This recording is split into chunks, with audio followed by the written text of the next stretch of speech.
nturekure iciza wafashe. Abenshi rero iyo turiko turavuga ko hariho iciza twafashe, benshi ntimuvyumva n'ingoga kuko mutabonye amagorwa twaciyemo.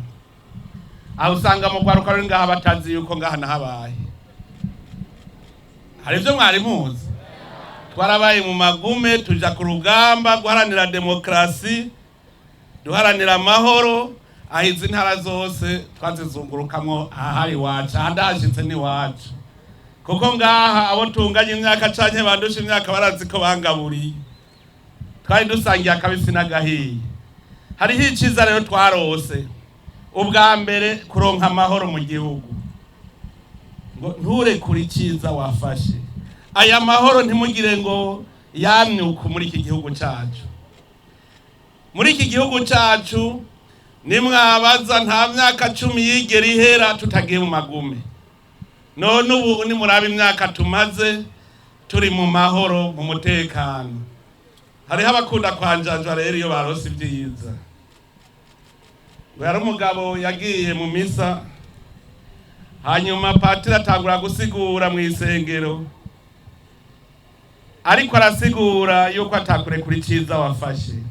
Arababwira ati ingingo ya mbere, ntuzurekure iciza wafashe.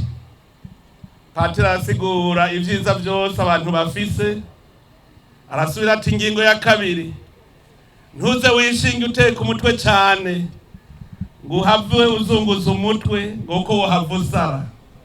Hanyuma umugabo gito aho kubandanya yumviriza impanuro za patiri aca aritahira, yumva ararambiwe acapa mu isengero aragenda, ntiyumvirije ibikurikira. Hanyuma rero ashitse mu nzira azabona inyoni, ayibonye ati iyoyo no munsi ndabukura mu cibo, reka rero ndabe ingene noyifata. Hanyuma rero ya nyoni umugabo arayibundabundira arayifata. Ayifashe ya nyoni kimubwira iti wa mugabo we, ndabona yuko inforo yawe ugomba kurya. Itariko rero imbere yuko urya unyica, jewe nahaye imigisha benshi cyane baratunga. Ati none rero nawe reka mfe ndagusigaranye ibanga ry'ubutunga nawe ubumukire. Umugabo arayiraba ati nivyo, inyoni iti nivyo. Ati rero nagira ndakubwire ikintu ca mbere, ibanga ry'ubutunga, ntuzurekure iciza wafashe. Yavuye mu isengero patiri yavuze ngo ntuzurekure iciza wafashe. Ya nyoni nayo iti ica mbere ntuzurekure iciza wafashe.